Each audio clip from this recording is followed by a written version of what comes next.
The Varangian Collective's flagship emerged from hyperspace like a blade cutting through dark fabric, its crystalline surface refracting starlight in impossible patterns.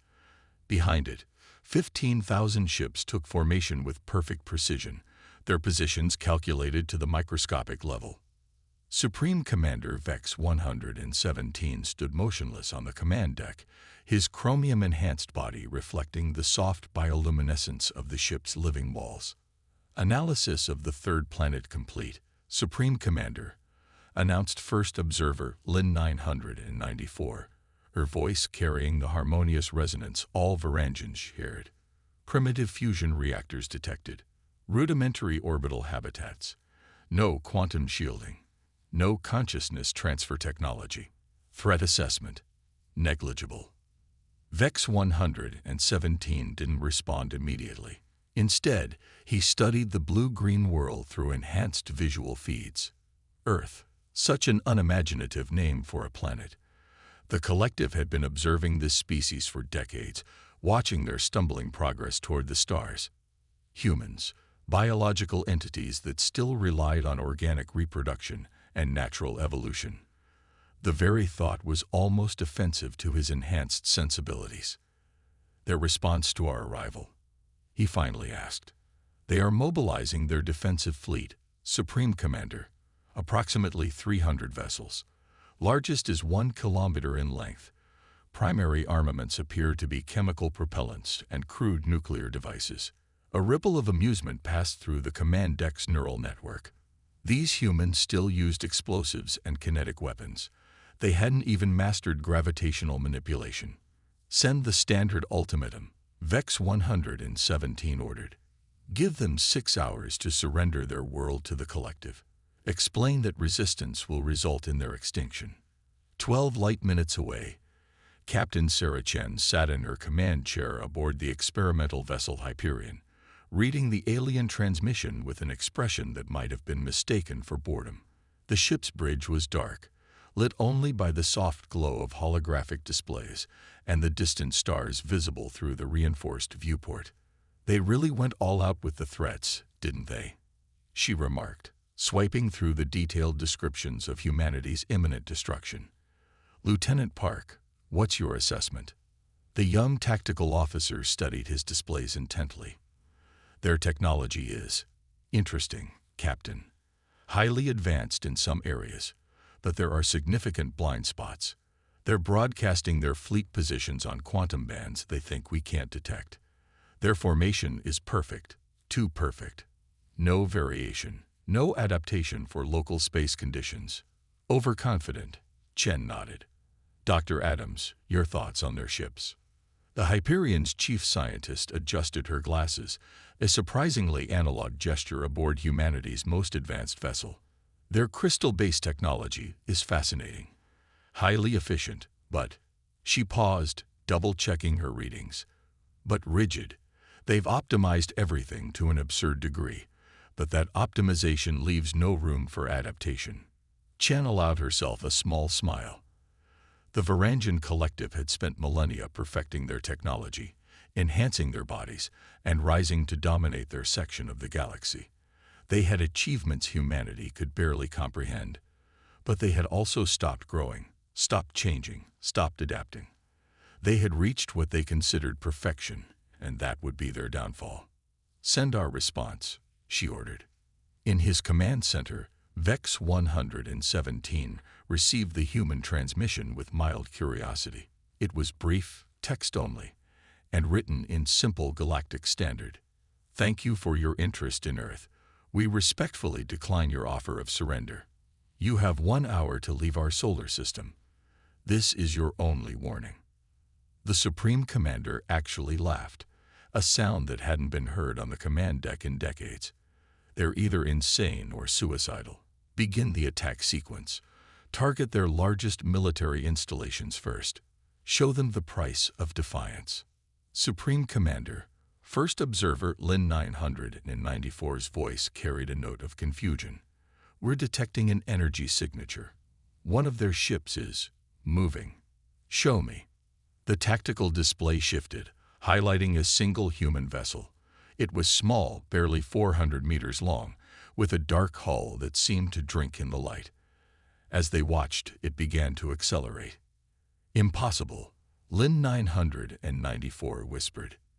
"It's exceeding our projected maximum capabilities for human technology by several orders of magnitude." Before Vex 117 could respond, the ship vanished. Not into hyperspace. There had been no jump signature. It had simply disappeared. "Find it," he commanded, but his words were cut short by a series of explosions that rippled through the rear of their formation. 3 Varangian cruisers erupted in silent flame, their perfect crystal hulls shattering into cosmic dust. The human ship reappeared, already moving in a new direction, its dark hull now traced with lines of blue energy that seemed to flow like water. Then it vanished again.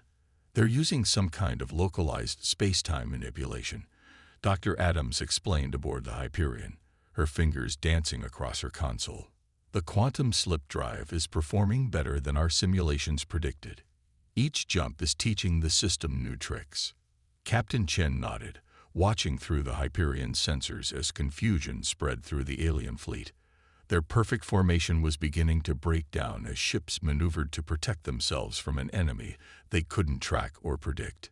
"Humanity's greatest strength isn't our technology," Chen said quietly, almost to herself. "It's our ability to adapt, to change, to turn our enemy's strength against them." "Lieutenant Park, prepare for attack pattern Delta. Let's show these perfect beings what evolution's children can do." The Hyperion disappeared again, and the real battle for Earth's future began. In his command center, Supreme Commander Vex 117 felt something he hadn't experienced in centuries. Doubt. Perhaps he realized too late. Perfection wasn't about achieving an ideal form. Perhaps it was about never stopping the journey toward something better. The lesson would cost his fleet dearly. The Varangian fleet's perfect formation had devolved into chaos within minutes. Supreme Commander Vex 117 watched with growing horror as the single human vessel continued its impossible dance through their defenses, appearing and disappearing like a phantom, each strike precisely calculated for maximum damage. 37 ships lost. First observer Lin 994 reported, her harmonious voice now carrying an edge of static. "The Varangian equivalent of fear. We cannot predict its emergence points. Our targeting systems cannot lock onto its energy signature. It's as if the ship is learning." "All ships, execute protocol symmetry," Vex 117 commanded. The remaining vessels of his fleet began to move in complex geometric patterns, creating overlapping fields of fire that should, theoretically, leave no safe space for the human vessel to emerge. Aboard the Hyperion, Captain Chen studied the shifting patterns of the alien fleet with interest. "They're adapting," she noted. "Not well, but they're trying." Dr. Adams, analysis. The scientist's fingers flew across her holographic interface, quantum computers processing data faster than human neurons could fire. "Their new formation is based on perfect mathematical principles." "Beautiful, really. The problem is," she smiled, pushing her glasses up her nose, "reality isn't perfect." "Show me," Chen ordered. A new overlay appeared on the main viewport, highlighting subtle gravitational distortions caused by the solar system's complex dynamics. The Varangians' mathematically perfect formation didn't account for these natural variations. "Their crystal ships are incredibly powerful," Lieutenant Park added from his tactical station, "but they're optimized for their home system's physics. Out here, microscopic imperfections in space-time are throwing off their calculations by fractions of a percent. And in war," Chen finished, "fractions matter. Time to show them why humans still trust our instincts. Execute attack pattern Epsilon." The Hyperion's quantum slip drive engaged, but this time, instead of a single jump, the ship performed a series of micro-jumps, each one lasting less than a microsecond. To the Varangian sensors, it appeared as if the human vessel had shattered into dozens of ghost images, each one triggering their threat detection systems. Multiple contacts. Lin 994 shouted, her composed demeanor cracking. The human vessel. It's everywhere. Impossible. Vex 117 snarled. No ship can exist in multiple locations simultaneously. Their technology is inferior. They cannot. His words were cut short as the real Hyperion emerged behind one of their largest cruisers. The human ship's dark hull now pulsed with rivers of blue and gold energy as it unleashed a new weapon. Instead of conventional explosives or energy beams, it fired what appeared to be a simple probe into the cruiser's crystal hull. Minor impact, the cruiser's commander reported. Hull integrity at 99.97%. No significant damage. Then the probe detonated, releasing not an explosion, but a precisely calibrated frequency of vibration. The crystal hull, optimized for perfection, couldn't adapt to the resonating frequency. Fractures appeared, spreading like lightning across its surface. Within seconds, the massive ship began to break apart, its own structural perfection becoming its downfall. Beautiful, Dr. Adams whispered on the Hyperion's bridge. Their crystalline technology is incredibly advanced, but it's also brittle. They sacrificed adaptability for optimization. Captain Chen nodded, already plotting their next strike. Lieutenant Park, update the targeting algorithms. I want every shot to hit their structural weak points. Already done, Captain, Park responded. The ship's AI has analyzed the data from our first strike. It's identifying patterns in their crystal structure that we can exploit. The Hyperion moved again, its quantum slip drive now operating with even greater precision as the ship's systems learned and adapted to the unique physics of combat. Each jump brought them closer to their targets, each strike more devastating than the last. In his command center, Vex 117 felt something alien creeping into his enhanced mind. Panic. His fleet's perfect formations were useless against an enemy that could ignore the laws of spacetime. Their optimized weapons couldn't track a ship that refused to move in predictable patterns.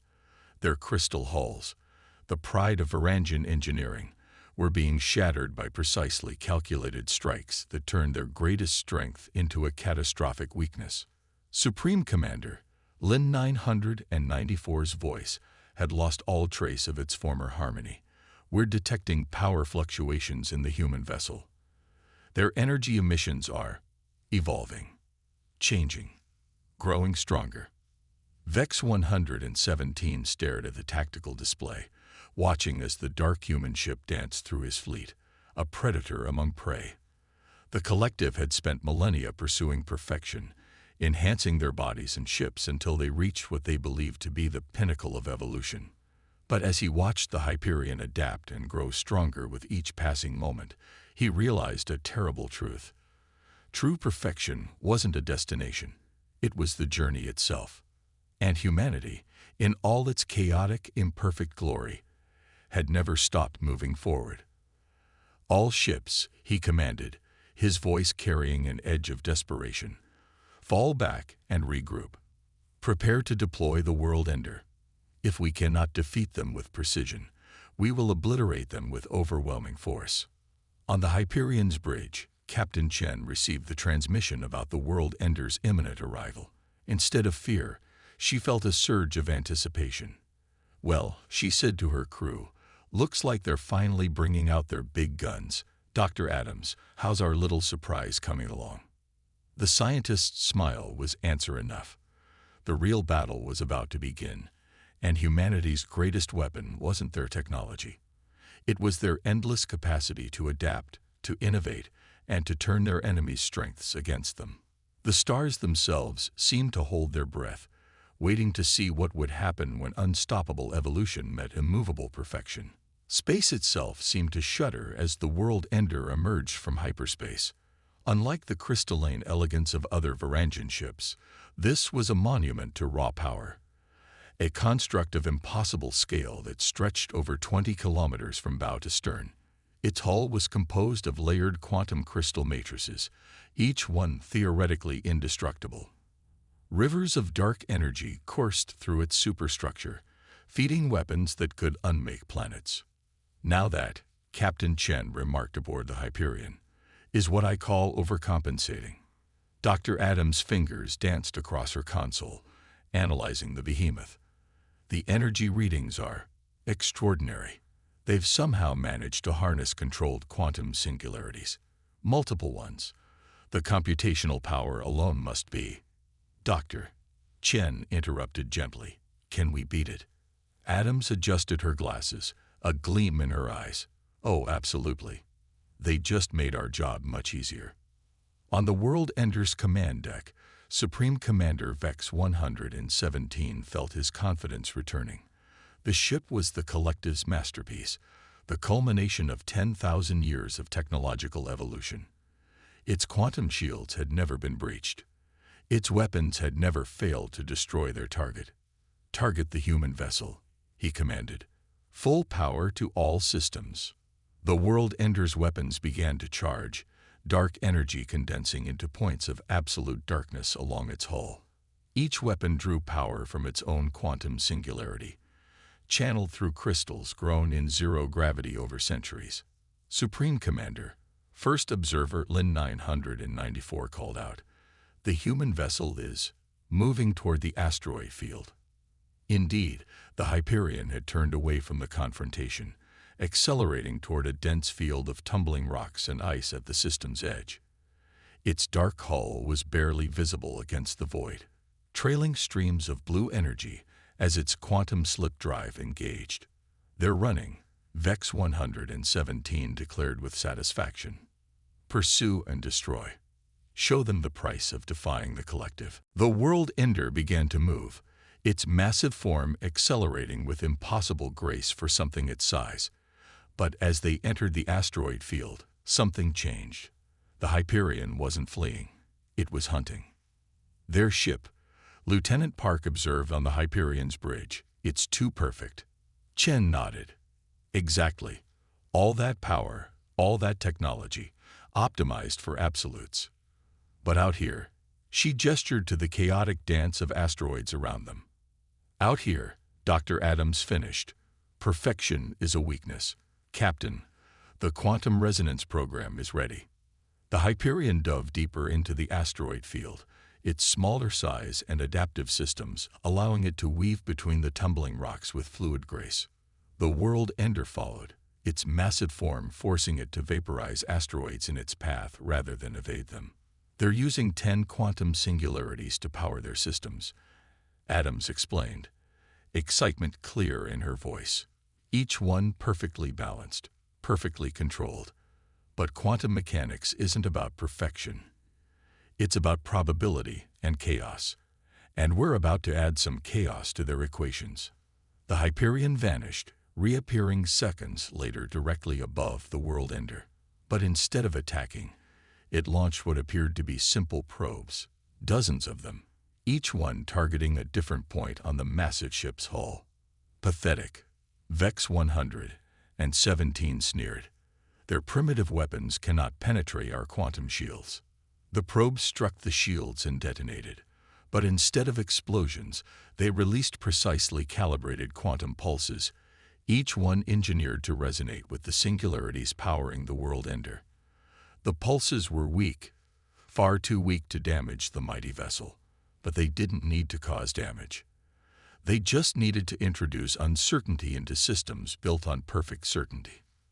The first singularity fluctuated by less than a picometer, but in quantum mechanics, even the smallest deviation can cascade. The fluctuation spread to the second singularity, then the third, each one amplifying the chaos.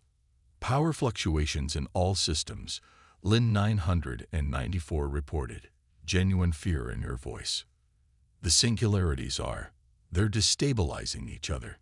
"Impossible," Vex 117 roared. "Our calculations were perfect. Our containment systems err. The problem," Chen's voice cut through their communications, "is that you pursued perfection at the cost of adaptability. You built systems that only work under ideal conditions, but the universe isn't ideal. It's messy, chaotic, and humanity. We thrive in chaos. The world-ender systems began to fail as its power sources fell into disarray. Quantum shields flickered and died. Weapon ports went dark.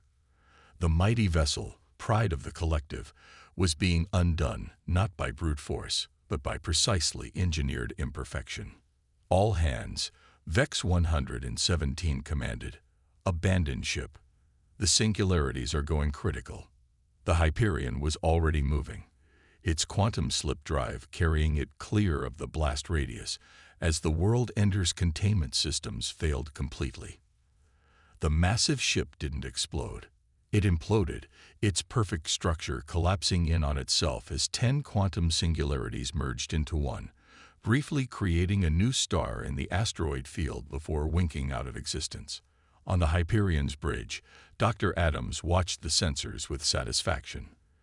The largest, most powerful ship ever built, and we defeated it by introducing a tiny bit of uncertainty into its perfect systems. There's probably a metaphor there. More than one, Chen agreed. Lieutenant Park, status of the remaining collective fleet. They're retreating, Captain. All ships jumping to hyperspace. Chen leaned back in her command chair, allowing herself a small smile. Send a message to Earth Command. Tell them the threat has been neutralized. And add a note. We're going to need more quantum resonance probes. Something tells me this isn't the last we'll see of the collective. The stars continued their eternal dance, indifferent to the battle that had just taken place. But something fundamental had changed in this corner of the galaxy. The Varangian collective had learned a harsh lesson about the true nature of perfection, and humanity had proven that adaptability and innovation would always triumph over rigid optimization. The Hyperion turned toward home, its systems already incorporating new data from the battle, growing, changing, evolving, just like its creators. The Hyperion drifted through the debris field that had once been the collective's mighty world-ender, its sensors drinking in data from the quantum aftermath. Inside the ship's main laboratory, Dr. Adams stood before a holographic display that showed the vessel's neural network, a living map of constantly evolving pathways and connections. "It's beautiful," she said softly, watching as new neural patterns formed and reformed. Every battle, every jump, every challenge we face, the ship learns, adapts, creates new solutions we never even imagined. Captain Chen studied the display, her dark eyes reflecting the dancing lights. How much has it evolved since first contact? The base computing capacity has increased by 300%. The quantum slip drive's efficiency is up by 427%. But the really interesting part, Adams manipulated the display, highlighting a particular section of the neural map. It's developing intuition. On the other side of the solar system, the remaining ships of the Varangian fleet had regrouped, their perfect formation now ragged and uncertain. Supreme Commander Vex 117 had transferred his consciousness to a backup body aboard the auxiliary command ship, but the process had been rushed, imperfect. He could feel the flaws in his neural pathways, tiny imperfections that would have been unthinkable mere hours ago. "Report," he demanded, his harmonious voice now carrying a slight discord. First observer Lin 994, also in a backup body, interfaced with the fleet's network. 42% of our forces are combat ineffective. The world-ender's destruction has created quantum instabilities throughout the sector. Our predictive models are failing. Impossible. Our models account for every variable. No, a new voice cut in, broadcasting across all frequencies. They account for every variable you can predict. That's not the same thing. The Hyperion appeared in the midst of the collective fleet, but something was different.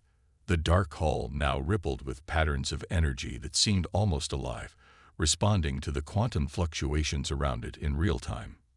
"Your ships are marvels of engineering," Captain Chen continued, her voice carrying across space. "Your technology is centuries ahead of ours in many ways, but you've forgotten the most fundamental law of the universe. Evolution never stops." In the Hyperion's lab, Dr. Adams pulled up a new display, showing the ship's quantum resonance readings. The neural network isn't just learning about combat, she explained to the bridge crew. It's learning about existence itself. Every quantum interaction, every piece of data, every decision. It all feeds back into the system. But how is that possible? Lieutenant Park asked from his tactical station.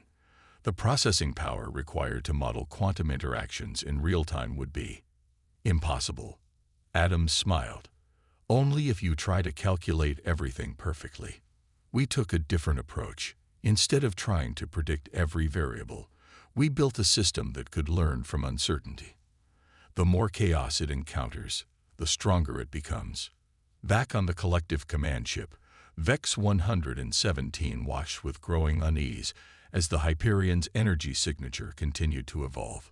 His sensors couldn't make sense of what they were seeing. Patterns within patterns, probabilities shifting like quicksilver. "What are you?" he demanded. "We're human," Chen replied simply. "We're messy, imperfect, chaotic beings who never stop growing, never stop questioning, never stop pushing boundaries. And we built our ships to be the same way." To demonstrate, the Hyperion began to move. But this time, instead of its previous tactical jumps, the ship seemed to flow through space itself. The quantum slip drive wasn't just relocating the vessel, it was allowing it to exist in a state of quantum uncertainty, neither here nor there but everywhere in between. "Fascinating," Dr. Adams murmured, watching the data flood in. The neural network is actually manipulating probability at the quantum level. It's not just predicting where we need to be, it's reshaping local spacetime to create the optimal path. Supreme Commander Lin 994's voice carried an edge of panic. Their technology. It's surpassed our models. We can no longer predict. "Of course you can't predict us," Chen interrupted. "That's the point. Humanity's greatest strength isn't our technology or our weapons. It's our unpredictability. Our ability to look at the impossible and say, let's try it anyway." The Hyperion's hull now blazed with rivers of quantum energy, each pattern unique, never repeating. The ship had become more than a vessel. It was a testament to human innovation, a living proof that perfection wasn't about achieving an ideal form, but about never stopping the journey towards something better. "You have a choice," Chen continued, addressing the entire collective fleet. "You can retreat, return to your territory, and reconsider your definition of perfection. Or..." She let the threat hang in the void. There was no need to elaborate. The debris field that had once been their greatest warship spoke volumes. Vex 117 stood motionless on his command deck, his enhanced mind racing through billions of calculations per second. But for the first time, in his centuries-long existence, he couldn't predict the outcome. The humans had introduced something new into the equation. True uncertainty. "Your ship," he said finally. "It's not just a weapon. It's an experiment." "Everything humanity does is an experiment," Chen replied. "Every failure teaches us something new. Every success opens up new questions. We'll never reach perfection, and that's exactly why we'll never stop growing." The Hyperion's neural network continued to evolve as they spoke, each moment of existence adding to its understanding of the universe. It wasn't just learning. It was becoming something entirely new, something that even its creators couldn't fully predict. And that perhaps was humanity's greatest victory. They had created not just a ship, but a new way of thinking about evolution itself. In their pursuit of adaptability over perfection, they had unlocked potential that the collective, for all their advanced technology, had never even imagined. The final battle was about to begin, and the fate of two civilizations hung in the balance. But the outcome would be decided not by technology or firepower, but by a simple question: which was stronger, the pursuit of perfect order or the embrace of endless change? In the silence of space, two philosophies faced each other across the void. The remaining Varangian ships hung in perfect formation, their crystalline hulls reflecting starlight like frozen dreams. Before them, the Hyperion floated alone, its dark hull now alive with quantum patterns that seemed to whisper secrets about the nature of reality itself. Supreme Commander Vex 117 stood on his command deck, watching the human vessel through enhanced sensors that could no longer make sense of what they were seeing. The ship's energy signature had become a paradox, a quantum state that existed everywhere and nowhere. Probability made manifest. They violated every law of physics we've established. Lin 994 whispered, her backup body's neural pathways struggling to process the impossible data. Every model we've perfected over millennia. That's because your laws were never really laws. Captain Chen's voice echoed through their communications. They were limitations you imposed on yourselves in your pursuit of perfection. Aboard the Hyperion, Dr. Adams watched in fascination as the ship's neural network continued to evolve. New patterns emerged and merged, creating structures of thought that had never existed before. "It's beautiful," she said softly. "The ship isn't just learning anymore. It's dreaming." "What do you mean, dreaming?" Lieutenant Park asked, his tactical displays showing energy patterns he couldn't begin to comprehend. "Look at these neural pathways." Adams pointed to the flowing data streams. "The ship isn't just processing information. It's imagining possibilities. It's seeing potential futures, paths not taken, choices not yet made. It's doing what humans do every time we close our eyes and wonder, what if?" The Hyperion's hull rippled with new energy patterns, each one a question asked of the universe itself. The quantum slip drive had evolved beyond its original purpose, becoming something that existed between reality and imagination. "Your vessel," Vex 117's voice carried across space. "It's becoming unstable, unpredictable. You cannot control it." "Control?" Chen laughed softly. "We never wanted to control it. We wanted it to grow, to change, to surprise us, just like we've always done ourselves." To demonstrate, she gave a simple command. The Hyperion responded not with a predetermined action, but with inspiration. The ship split into quantum echoes, each one existing in a slightly different probability state. But unlike their earlier tactical maneuvers, these echoes began to interact with each other, creating interference patterns in the fabric of space-time itself. "Impossible," Lin 994 gasped. They're rewriting local physics." "No," Dr. Adams corrected, her voice carrying across the void. "We're not rewriting physics. We're finally understanding it. The universe isn't a set of rigid laws to be mastered. It's a sea of possibilities waiting to be explored." The Hyperion's quantum echoes danced through space, each one demonstrating a different potential future. In one, the ship's weapons could unmake matter. In another, its shields could bend light itself. But these weren't weapons of destruction. They were expressions of pure creativity, evolution given form and purpose. "This is what you never understood about humanity," Chen continued, her voice firm but not unkind. "We're not trying to reach perfection. We're not trying to master the universe. We're trying to dance with it." Vex 117 watched as the human ship's manifestations performed their impossible ballet around his fleet. Each movement revealed new possibilities, new ways of thinking about space, time, and existence itself. And in that moment, he understood what his civilization had sacrificed in their pursuit of perfection. "We made ourselves crystal," he said quietly. "Beautiful, flawless, unchanging. And in doing so," Chen finished, "you stopped growing."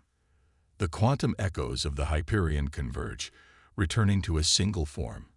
But the ship that emerged was somehow more than it had been before. Its hull no longer simply absorbed light. It seemed to exist in conversation with it, each photon an opportunity for something new. "You have a choice," Chen offered one final time.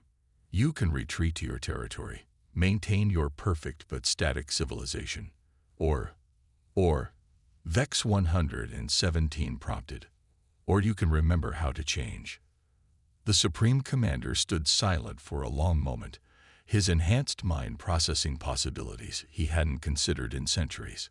Around him, the rigid crystal of his ship seemed less perfect than it had before, not because it was flawed, but because it could never be anything else than what it was. "The collective has forgotten something," he said finally. "Something fundamental about the nature of existence." "And what's that?" Chen asked, though she already knew the answer. "That true perfection isn't a state of being. It's a journey that never ends." With those words, the remaining collective ships began to power down their weapons, not in surrender, but in recognition of a profound truth. They had encountered something greater than perfect technology. They had encountered evolution itself, wrapped in human form. As the Hyperion turned toward Earth, its neural network still growing, still dreaming, still imagining new possibilities, Captain Chen smiled. "Send a message to Earth Command," she ordered. Tell them humanity just taught the galaxy how to dream again." The stars watched in silence as history pivoted on this moment. The Varangian collective had arrived believing themselves the pinnacle of evolution. They left understanding that there was no pinnacle, only the endless climb towards something greater. And humanity, beautiful, chaotic, imperfect humanity, would lead the way. Not because they were stronger or more advanced, but because they had never forgotten the most important lesson of all. The universe isn't something to be mastered. It's something to be explored, one impossible dream at a time.